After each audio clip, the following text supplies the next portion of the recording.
Cannabis Common Sense, the show that tells the truth about marijuana and the politics behind its prohibition.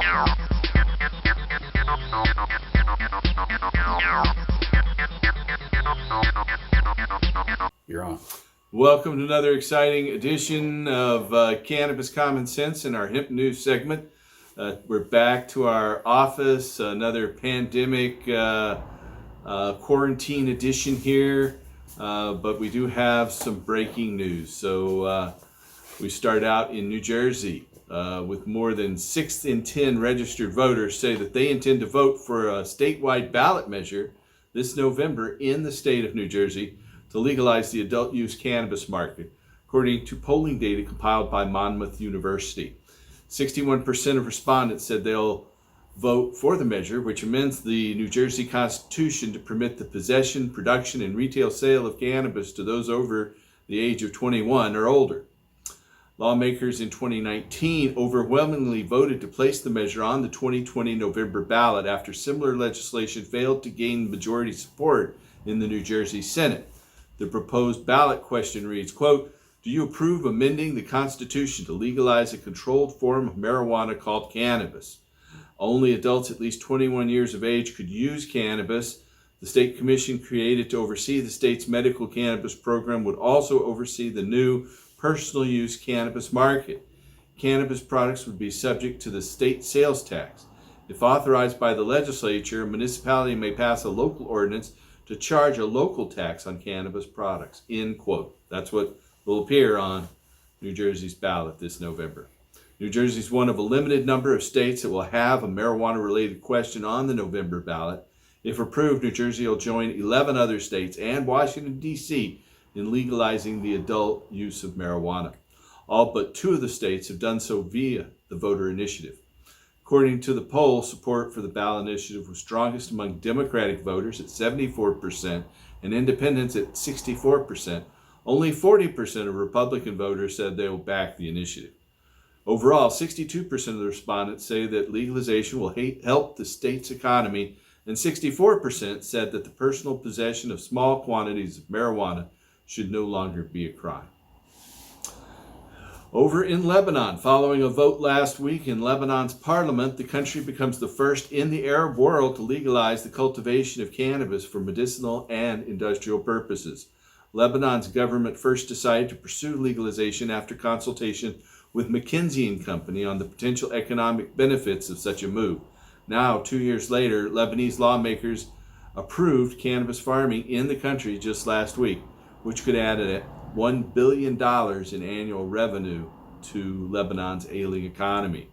Lebanon's long produced cannabis, positioning itself as one of the top exporters of illegal hashish over the decades, along with Morocco. Hashish cultivation has served as a lifeline for poor farmers in the Bekaa Valley, who occasionally took up arms against law enforcement and even the Islamic State in order to protect their valuable crops. The fertile Bekaa Valley, located in eastern Lebanon, is the agricultural heart of Lebanon, where the Romans cultivated grain in the 1st century BC. Nowadays, the fertile valley is known for both its wine and hashish crops, situated among the ruins of the ancient Roman temples. The new legislation only allows for the farming of cannabis containing THC levels below 1%.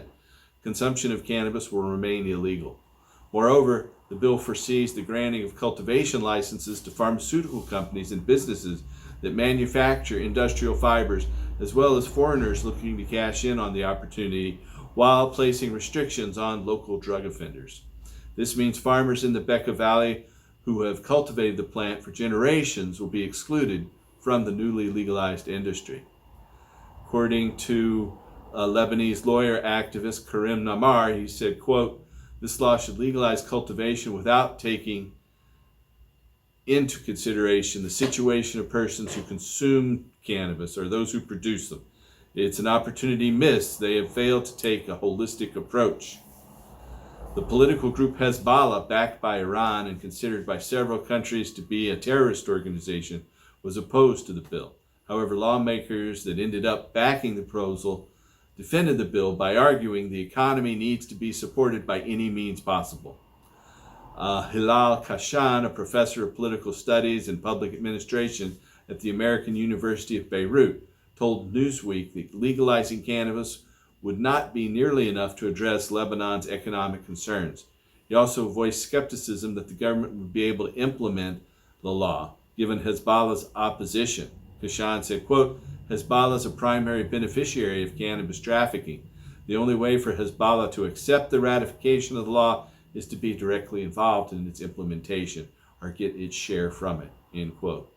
Lebanon has been publicly discussing the possibility of legalizing cannabis for medicinal and industrial purposes for nearly 2 years.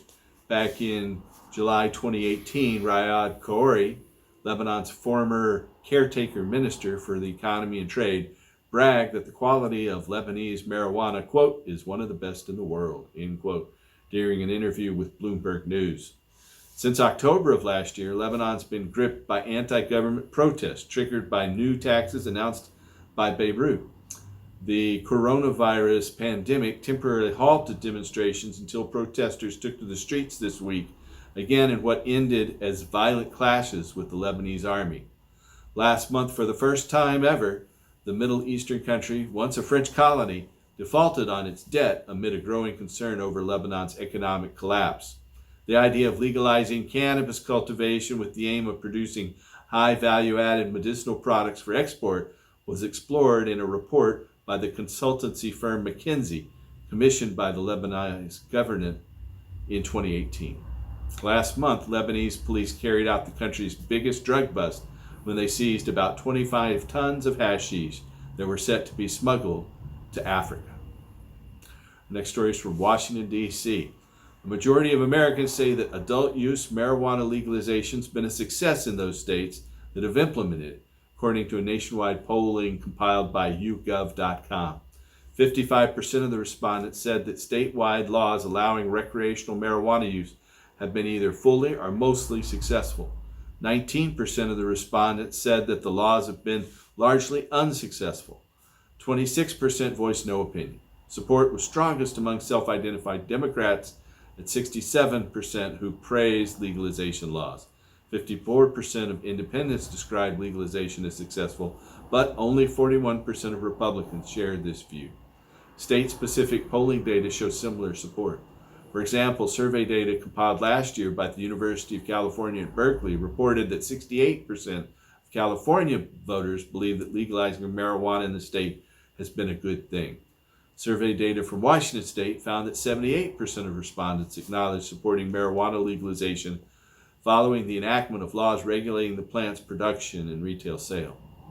A prior YouGov.com poll released in March reported that a majority of Americans agree with the state's decision to classify licensed medical cannabis facilities as essential services during the COVID-19 outbreak. Our next story is from New Zealand. Cannabis exposure does not negatively impact the lungs in a manner consistent with tobacco, nor is it similarly linked to elevated rates of either chronic obstructive pulmonary disease, or COPD, or lung cancer, according to a review published in the journal Addiction. A team of New Zealand researchers reviews clinical trial data assessing the impact of cannabis smoke exposure on the lungs. They report that the effects of smoking cannabis on the lungs are distinct from tobacco. Specifically, they write, quote, "It's been pragmatic to assume that cannabis and tobacco would have similar respiratory effects. The research that's been done, however, offers a different story. The most common serious respiratory consequence from smoking tobacco are chronic obstructive pulmonary disease, or COPD, and lung cancer. Epidemiological evidence that smoking cannabis causes either of these is scant," end quote. By contrast, the authors reported that cannabis smoke exposure is associated with higher rates of coughs, sputum production, and chronic bronchitis. They report little epidemiological evidence of an association between cannabis and emphysema, and found conflicting evidence with respect to whether marijuana smoke exposure is associated with an increased risk of pneumonia. Their findings are consistent with those of other literature reviews. Full text of this study, Cannabis Use Disorder in the Lungs, appears in this month's edition of Addiction. Our next story is from Chicago. Men who reported having consumed cannabis in the past year possess elevated levels of testosterone, as compared to non-users, according to data published in the World Journal of Urology. A team of investigators from the University of Chicago, the University of Miami, and Johns Hopkins University in Baltimore assessed the relationship between past year cannabis use and testosterone levels in a cohort of self-reported cannabis consumers.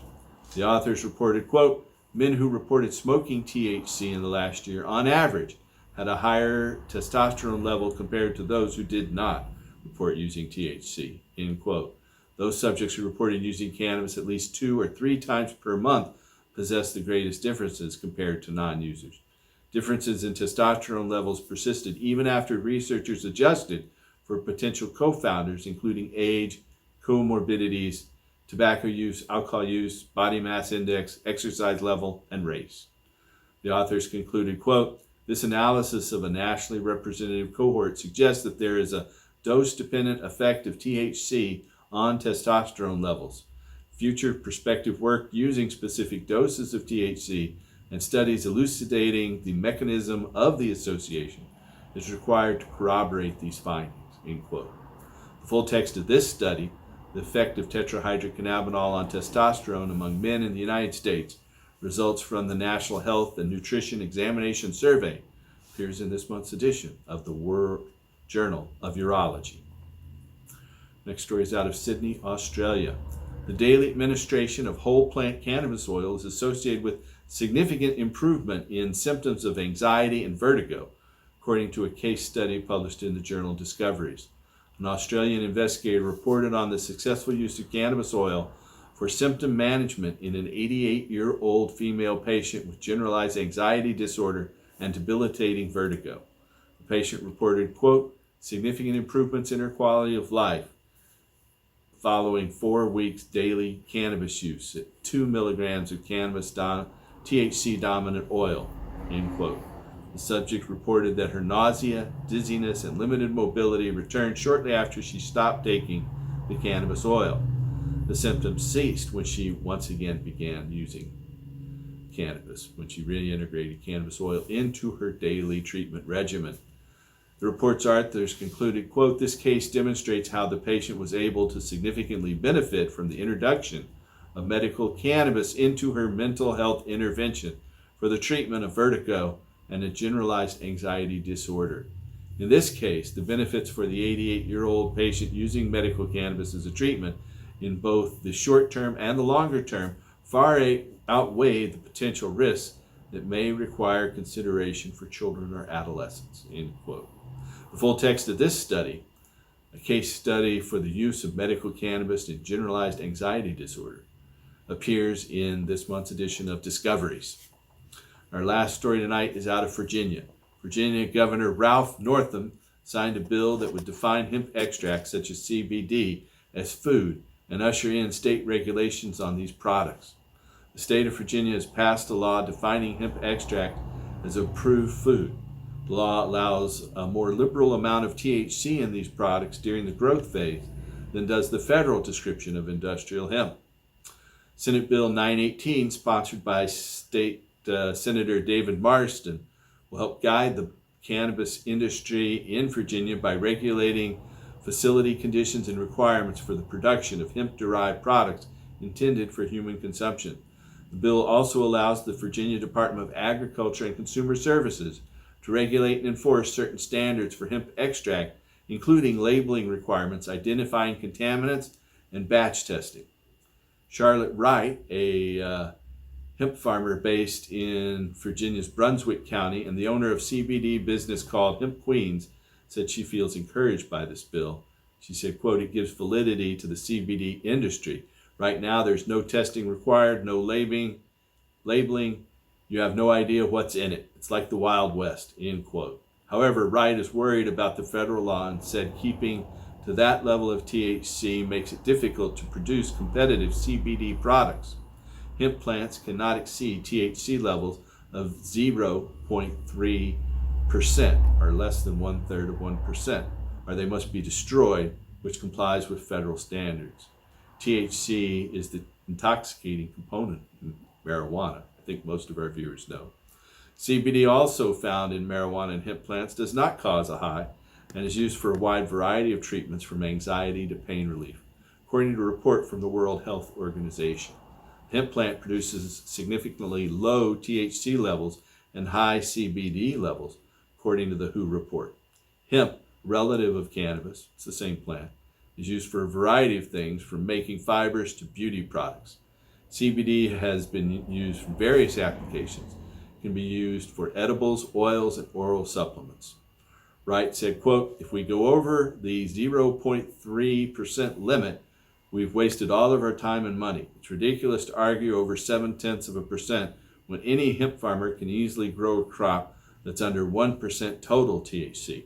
You can't easily grow a crop that's under 0.3%, end quote.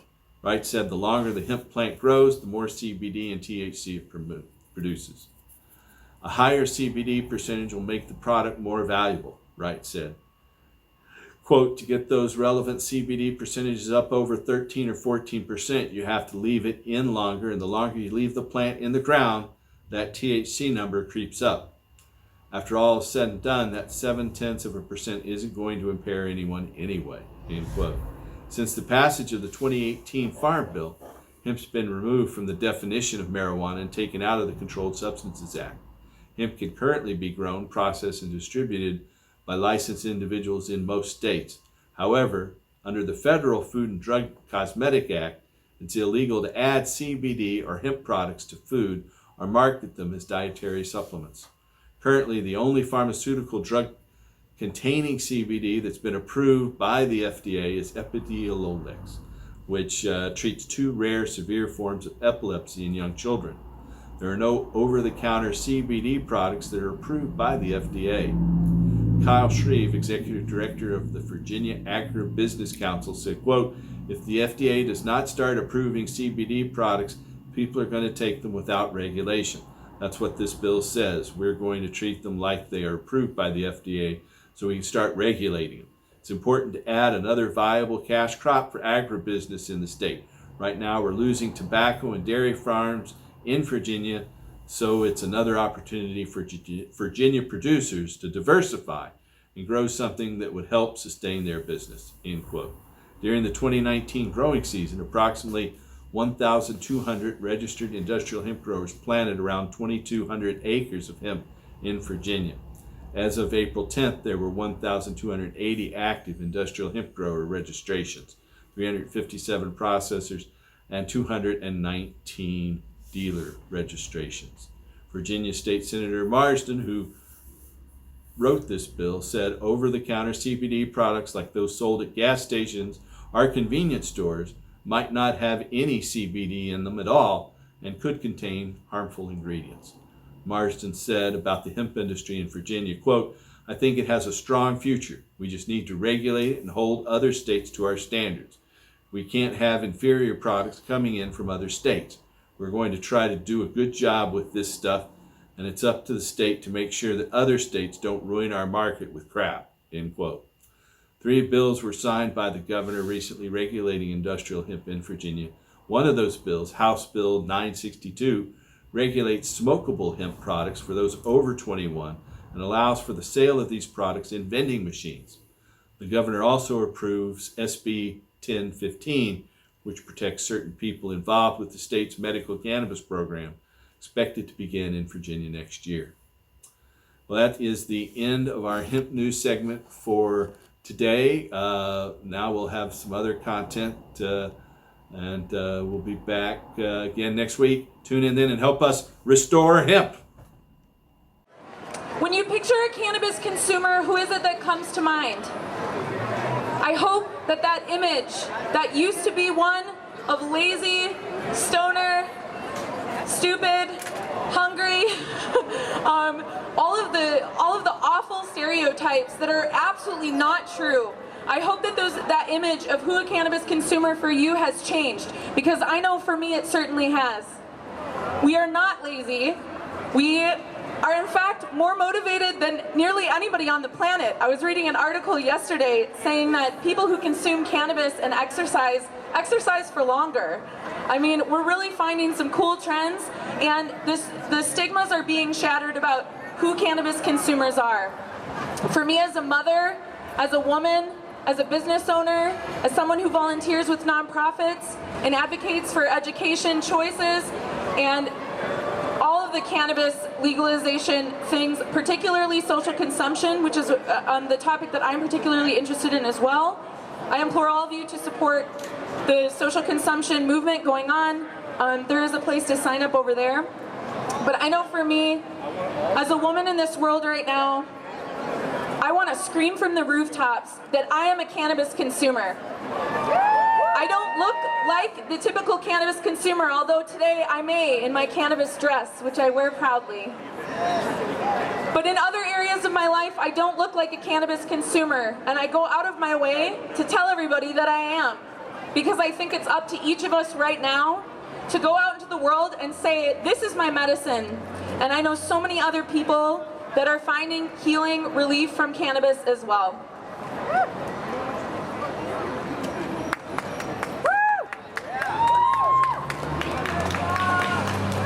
My teenage self would have never believed what I would do when I grew up. I pinch myself nearly every day. My name is Samantha Montanaro, and I'm the co-founder of Tokeativity, the global cannabis community for women. We have women's communities that organize events in the United States, South Africa, Spain, and Canada, and soon 135 other cities around the world. Something that I have learned from this women's community is the ultimate love that cannabis brings to the surface, and how cannabis can be a vehicle for us being our best selves. Women, when they get together and consume cannabis together, there is this swirling magical energy that is really truly magical, and I think we all, regardless of gender, feel that when we consume cannabis. It is such a beautiful plant, and it is my life's work from now until forever. To advocate for the walls coming down around cannabis for equal access, and really for global legalization.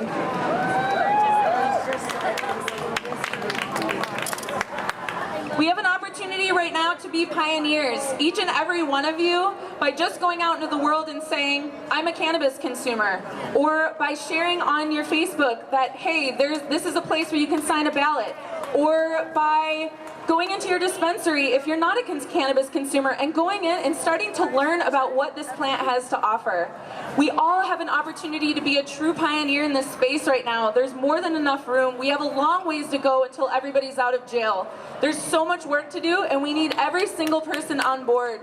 So I really implore you to join me and so many others here. You can find out more about what we do at tokeativity.com. And again, my name is Samantha. Thank you so much for having me here. Thank you so much to all of the absolute legends whom I have adored and been humbled by. Your advocacy and your leadership has made me a leader, and I will continue to take my leadership and turn other people into leaders as well. Thank you so much for everything, and what an honor. Thank you. This activism, what we're doing now, is more important than ever. As cannabis becomes an industry, we need to fight to recognize that it's still a social movement. Across our country, not everyone shares the same rights we do here in Oregon. We need to keep fighting for full legalization, for people to stop being arrested and locked up for this medicinal plant, and for patients to have access to the same medicine that we do. Patients first. And a big step here in Oregon is we need to push for this act to correct the regulation errors that have come about in allowing us to use our medicine.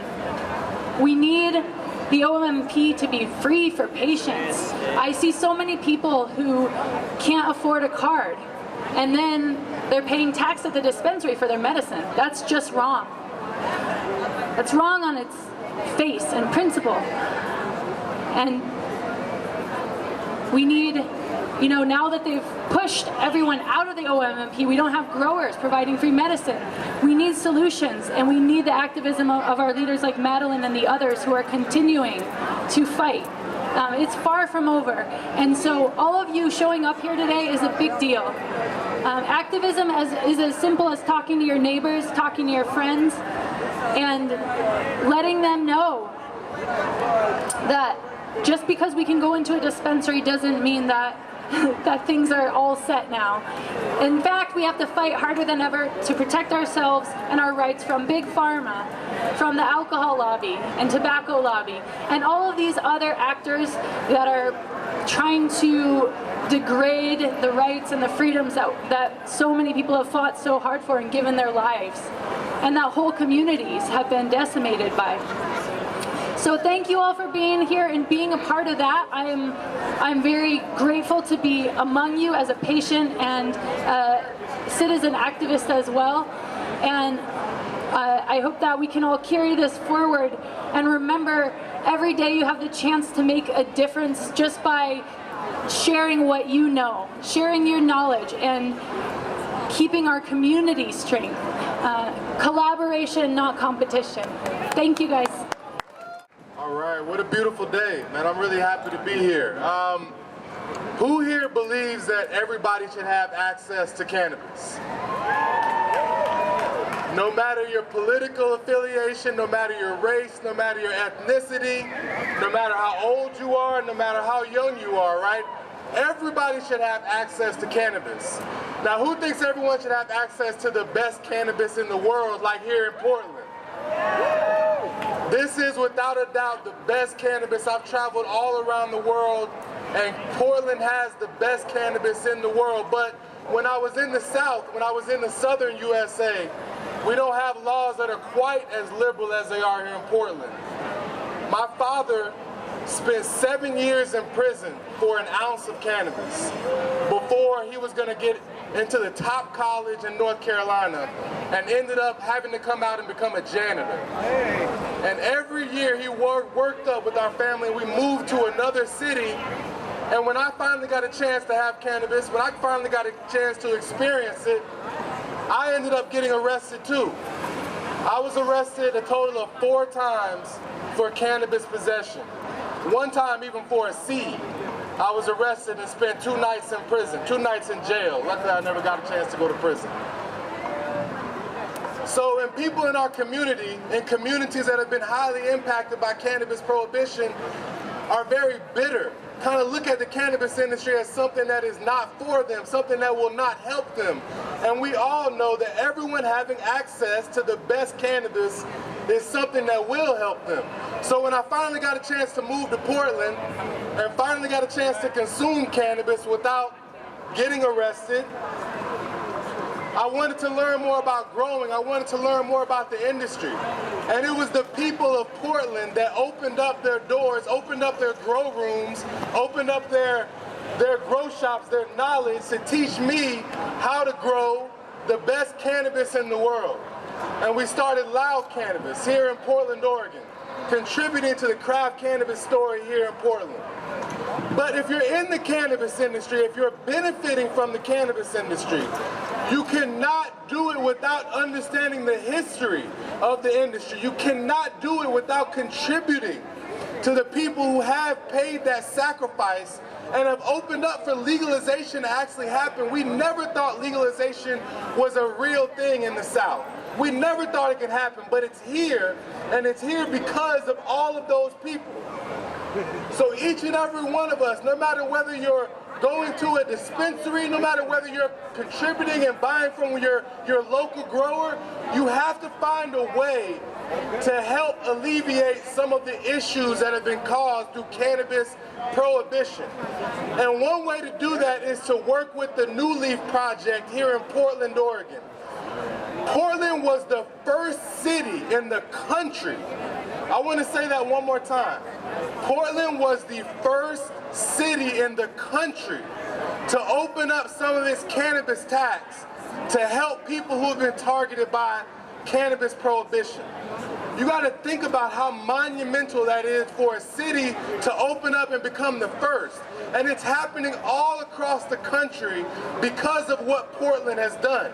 And as a result of that, organizations like the New Leaf Project that my wife Jeanette Ward is running and I'm helping with, and so many other Portland citizens are supporting, is opening up and helping with expungement opportunities. It's helping to give grants to Black-owned and minority-owned cannabis businesses. It's helping to contribute to that history and alleviate that history that has been caused.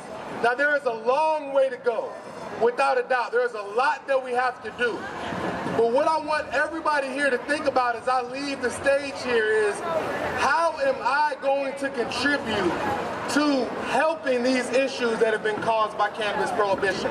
Am I going to support the dispensary that is helping to make these movements like Green Hop? Am I going to help support the cannabis companies that are helping to contribute? Am I going to help by just helping the everyday Portland citizens out here on the street every day by giving them a joint, right? Whatever it may be, how can you help everybody here through the cannabis legalization movement? And I want to thank all the Portland citizens. I would not be in this cannabis industry without this amazing city and without the amazing fighters here in Oregon that helped to open up legalization. So thank you very much everyone here who's helped with that, and thank you everyone who will contribute to making a better cannabis legalization picture in the state of Oregon. Thank you. I'm really happy to be here today. I didn't know that I was going to be able to be here. It's been a long work week. I've been fighting a lot of fights on a lot of different fronts. Madeline just talked to you about the Legalization Justice Act. Madeline is one of those activists who's out there every day working on those things. She's working at it at a very high level. I'm oftentimes out there, unfortunately for me, working in the trenches, which means I'm stuck in court. There's a lot of days where I get the call, hey, I need you right now, and I'm like, I'm in court, I'm trying to take care of somebody else, I apologize, I'll get back to you. This week was a particularly interesting one for me. I spent the week defending a disabled veteran. Spent the week defending someone who's been using medical marijuana and uses medical marijuana to take care of his life and his health. He's also the sort of person who the court system wants to put inside a jail cell. He shouldn't be inside a jail cell. Nobody needs to be in a jail cell because of the use of medical marijuana. Nobody needs to be in a jail cell because of the use of recreational marijuana. Nobody needs to be in a jail cell who's an adult who needs medicine, right? It's a very simple principle. Doesn't matter whether you're young, whether you're old, whether you're a veteran or not, whether you served in the war, whether you've served in multiple wars, or whether you protest every single war that's fought. I don't care. What I care about is the plant, and I care about the fact that nobody deserves to be in a cage over it, right?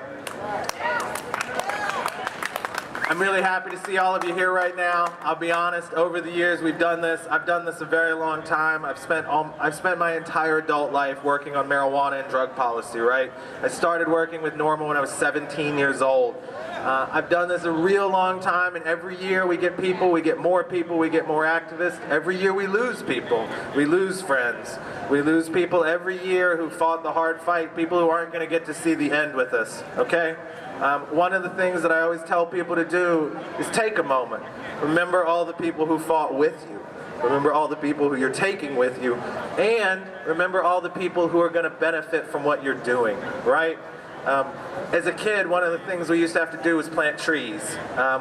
You got to go out, you got to plant them. They don't grow fast. They don't pop up like bamboo. It's not like you plant it and six weeks later suddenly you've got a tree in your yard. There's trees I planted that won't be mature for another 20, 30, 40, 50, 60 years. I'll never see them, okay?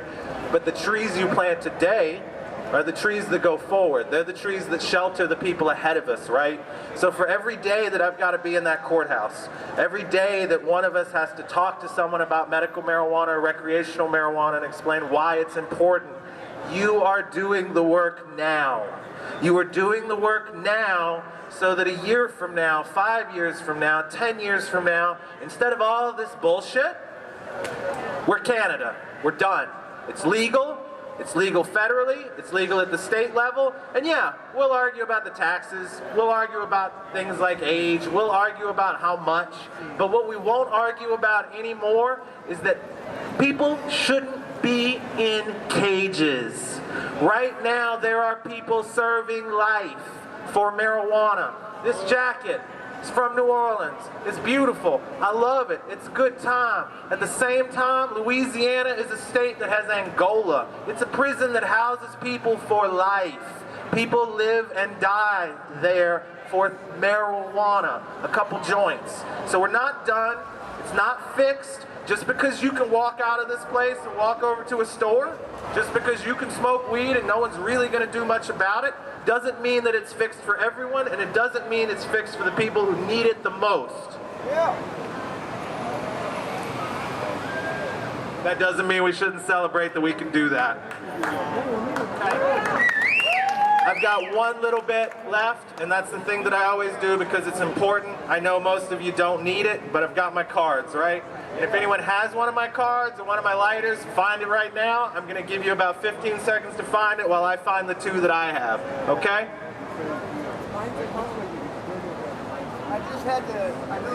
My card says something really simple. It says, remember to be polite, but assert your legal rights, okay? I want that to be really clear. Be polite to the cop. Be polite to the person in front of you. Be polite to the school teacher. Be polite to the fireman. Be polite to whoever's talking to you about marijuana in that moment. And you know what? They might not be polite back. But you know what? You gave them the opportunity to be decent. And then, assert your legal rights. I do not consent to any searches. I do not wish to answer any questions. I invoke my right to silence, and I wish to consult with my attorney. We're going to read it again, because it's important. I give this away for free. It's free legal advice. It's some of the best you'll ever get, right? It'll keep you out of a cage for a very long time. So, if you've got a card, read it with me. If you don't, that's fine. But here we go. Remember to be polite, but to assert your legal rights. I do not consent to any searches. I do not wish to answer any questions. I invoke my right to silence, and I wish to consult with my attorney. That's it. I'd like to welcome you all for coming out on this beautiful occasion to celebrate a plant that we all call cannabis. Some of us call it marijuana. I know a lot of you have heard my story before, so I'm really not going to harp on that too much. Muscular dystrophy, diagnosed at the age of 5, wheelchair bound by the age of 8. I am the only person I know in my lifestyle with muscular dystrophy that is not on any other medicine other than cannabis. Cannabis has saved my life. My boy, Eric! Cannabis has made it so I can have a family. I have a beautiful wife standing right here by my side, like she always is. I have 2 amazing sons that are graduated from school, moving on with their life. I have been able to succeed in life because of a plant called marijuana. A lot of people out here are fighting this thing we call a war on drugs. Me, I'm out here fighting for a thing called a war on medicine. This medicine is saving lives. This medicine is making it so people can live freely without pain, anguish, and suffering. You guys are out here today to show your support for people that need that. And I appreciate all of you for being out here today. I would like to do a quick shout out for something we're getting going right now. It's called the Epic Stakeholders Network. We are putting this together. It is all of our Oregon growers coming together and donating their excess medicine, and we are getting it out to patients for free. Yes, you heard that. Free cannabis to all Oregon medical patients. You can look us up on Facebook under the Epic Stakeholder Network. You can contact us at our Portland office, Cannabis, Paul Stanford's office. You can stop in at Cannabis Corner on 72nd and Herald. They are the ones giving away this medicine for us. You can contact me, Eric Llewellyn. I'll spell my name for you, EricLewallen. And I am a marijuana patient. I am proud to be here, and thank you all again, and thank you for marching with me today. And I guess I really want to talk about how folks don't think about getting involved in their community. I never considered ever running for office until we legalized pot, and I saw what the folks who are actually in office did to our legalization.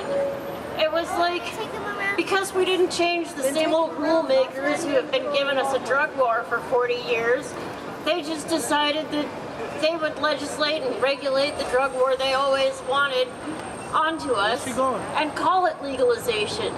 I mean, I can't go to a dispensary and get a medicated edible that's going to do anything for me because they put ridiculous limits on it to make sure nobody can feel anything like me. And my county was really harassing me for a lot of years, and when it came time for us to have dispensaries, they made all these regulations that made it impossible for anyone to open up a shop, and it was just so aggravating and so unfair. And when I asked them what I could do if I didn't like the things that they were doing, they laughed at me and said, vote for somebody else. So I looked at who was running against them, and none of those people were going to be on my side either. So I decided to spend $50 and file to run for Clackamas County Commissioner. And I did. And it was amazing. I spent $350 total, while every other candidate on the dais spent $250,000. I got more votes than 2 of those candidates who spent $250,000. And I made every single candidate up there talk about cannabis at every single candidate forum. They all told me they were amazed at how much they had learned from me at the end.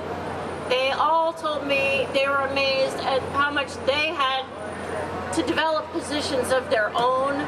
I had this one feller, former Marine, former Humboldt County Sheriff, stomp up to me, you know, tall guy, glaring down, telling me, you know, I had to talk about marijuana at every candidate forum and I don't even smoke weed. And I said, well, you know, I had to talk about transportation at every candidate forum and I don't drive a car. So we both got to grow, didn't we? It was really good for him. But now we're in a position where we've had this industry in place for 5 years, and every single year our legislature meets and looks for new ways to try and strangle and stomp us out. And I think it's time for all of us to pick out a legislator and run against them. I can do it. You can do it. It's not nearly as difficult as you think it is. It's actually a whole lot of fun, and it's good for everyone involved. It's a great way for all of us to be involved in our community and make sure that the folks running things understand that they can be challenged, and the drug war is not the only way. Anyway, thank you all so very much. Get out there and run for office. You can do it. Hemp Hemp Hooray! Hemp Hemp Hooray! I hope you're having a hempy day. So yesterday I got a email from Jennifer Williamson. Jennifer is a state representative in West Portland. She's the majority leader in the House of Representatives. She's the chair of Senate Judiciary. And at the end of the email, she said, and for those of you who celebrate the legalization of marijuana, the Global Cannabis March is Saturday. Kind of like, you know, if you celebrate Hanukkah instead of Christmas or something. And there is some cause for celebration.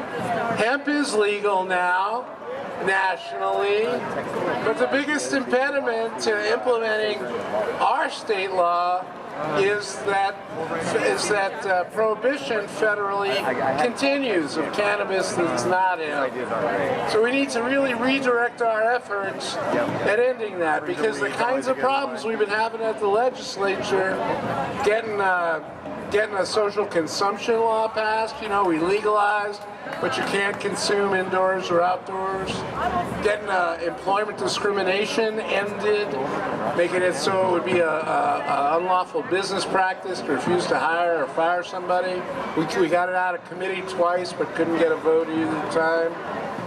But one issue that we've moved on is a critically important social equity issue having to do with the ability to expunge prior convictions. In 2015, Senator Lou Frederick introduced a bill that would have automatically expunged all prior convictions, and it died in committee, but he and I and others were able to persuade the Marijuana Committee to pass a bill that treated all prior convictions as if they occurred after the effective date of legalization, so that people could get those convictions expunged. But there were still barriers to that. It's expensive. I mean, it's one of the things I do for a living, and I charge less than others, but it's not, it's hundreds of dollars, it's not tens of dollars. And anyway, so Senate Bill 420, really that's the number, is moving through the legislature, and I'm honored to let you know that that my state senator, Lou Frederick, is here, and he's going to speak a little bit about that. Please give a warm cannabis community welcome to Senator Lou Frederick. Thank you. Thank you very much, Lee. So we got something through in 2015 that basically said that there was a process for expungement. But what we didn't realize is how much it cost each person. Senate Bill 420 right now is moving its way through the House. It already passed out of the Senate, so it's moving its way through the House. And I hope that it will pass out of the House. We're going to be in front of the House Judiciary Committee, I believe, 2 weeks from Monday, and we're going to be trying to get that through. And it basically says that if you fill out a form and you have your information about when your arrest took place, you can get it expunged. No court fees. You're going to be able to do this quickly. The whole idea is to try to get that stigma away and to get people be able to get their records going and get back in the ability to rent houses, to get jobs, and to be able to get education loans. Those are the things that we're working on. So I want you to pay attention to Senate Bill 420 and pay attention to Senate Bill 975, because it drops the felony convictions for marijuana to misdemeanors and citations, which will also help people as well. So please take a look at that. I'm proud that I was able to get something through. The biggest problem was you were not, the convictions, the court records did not say marijuana on them. They said possession of a controlled substance, which would have been a number of different things. So that's why they couldn't get it through this time. But we are able to get it so that court fees are waived, and it's going to cost a whole lot less, if nothing, perhaps nothing at all in some cases. So I hope we'll be able to continue to do this kind of work and get some things done. Thank you very much. This is our 20th anniversary, you guys. Is everybody aware of that? 20 years, 20 whole years for the Global Cannabis March. And a lot of us have been working harder than that for a lot longer than that. But 20 years right here. So, for all of us to come together today at 4 o'clock is really important. So please get on your phones and call your friends. Bring your kids out. Have them bring a drum and a bullhorn. Be here at 4 o'clock for sure. This stage is named for Dr. Phil Levesque. A lot of you guys remember him, knew him well when he was serving us so heartily with everything that he lived and died for. Dr. Levesque passed away on this day in 2015, and so this stage is commemorated for him and his life's work. So I worked with him quite a lot with SalemNews.com, and I want to make sure that you all know what he did for you. He worked with Paul Stanford since 1996, the mid-90s.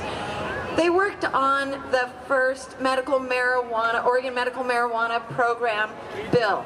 In 1998, we passed it. 99, he was standing there ready to sign permits for people that were ready to sign up for medical marijuana. And by the time, just a couple of years had gone by, Phil Levesque was helping almost 4,000 Oregonians. In 2002, the Oregon Medical Board decided to tear him apart because they didn't like the fact that he was taking patients off of other doctors' rolls, that he was stopping people from having to use opioids all the time. They said that he was drugging his patients because he got them off of opioids. So, as we know, if he was standing here today, everything that they said about him would have been proven false and a lie. But instead, he stuck to his guns. Even though they took away his license in 2005, he continued to help all of us. He gave great advice, he spoke, he shared everything he knew, he wrote all the time. If you go on salemnews.com, you'll see over 100 articles by Dr. Phil Levesque. So, you know, his seeds of wisdom keep sprouting, and as long as you guys know the things that you know and you share with other people, this will continue to happen. Oregon is not like other states. It's absolutely not. We are so lucky to be here, and I know some of us are just sort of desensitized to that fact because, well, we grew up here or we moved here at our age of reason, so we think everybody's like this. But in fact, they're not. And I mean, just last week, and you guys probably saw it too, I saw a revision on an FBI study that was only from six months ago. And what did it say?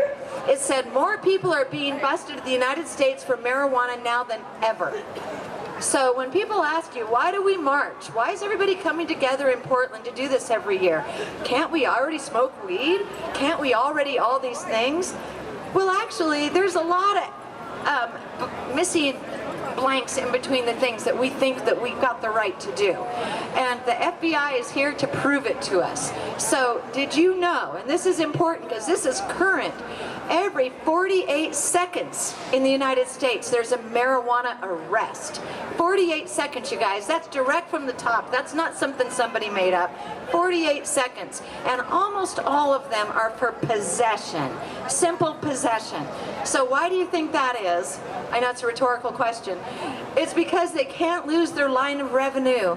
They know that's where their money comes from. What butters both their sides of the bread? Marijuana does. Sick, endangered, oppressed people pay their way.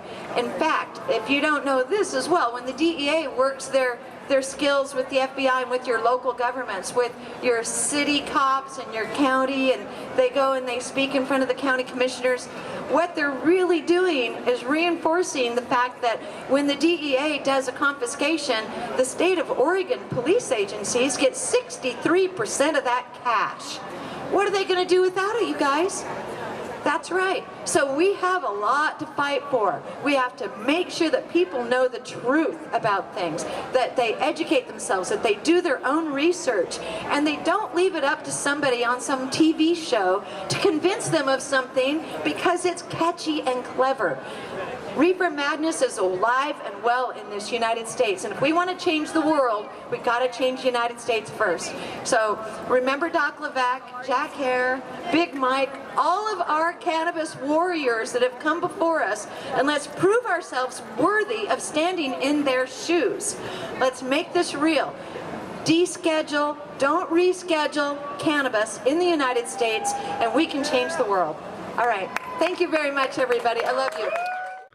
About 25% of a gram every day, and I eat it. Yeah. But it's huge doses of THC, and it's more than 100. It's almost, I don't know, 16 ounces of the prime bud dried. To 2 ounces of oil or teasel. You're talking about the Rich Simpson cancer healing medicine oil. And at 99%, and at least I thought it was 60% at the beginning, but it's 99%, and only on the 4 stages. The first stage, second stage, third stage, we didn't go because those are 100% curable. So you're the talking about fourth cancer stage. Yes, well, the first stage is cancer, the second stage is cancer, the third stage is cancer. And so this oil kills the cancer. Fourth stage, you're going to home to die because there's nothing else you can do there. And all those people, 1,500 of them, got This THC, oil, high cannabinoid huge doses.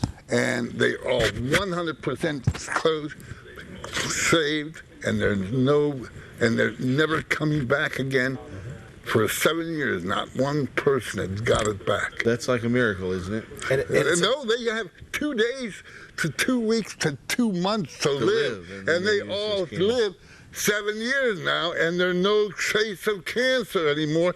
And it's against the law in the United States for 37 years. Yeah. And we got it in 1973, 74, and 75 in the Commonwealth of Virginia. At Richmond, get it? They showed that it was useful to kill cancer back then. 100%.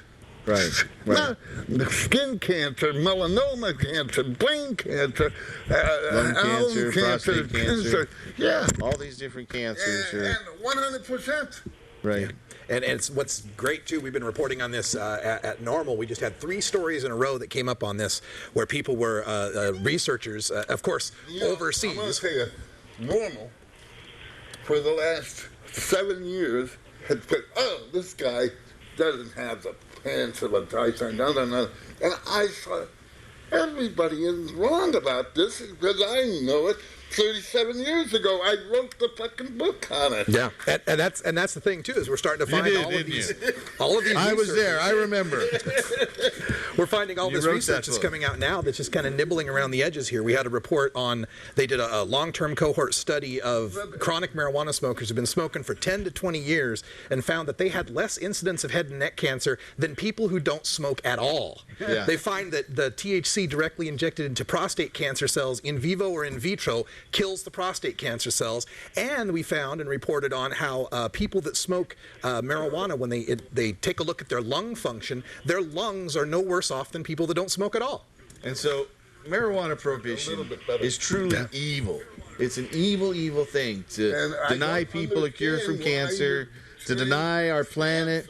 I mean, it's earth medicine. That's what John Trudell was telling us a year ago here, that will solve a lot of our problems environmentally, a lot of our physical problems, a lot of our economic problems. Okay. Cancer. We're believers. You can tell that.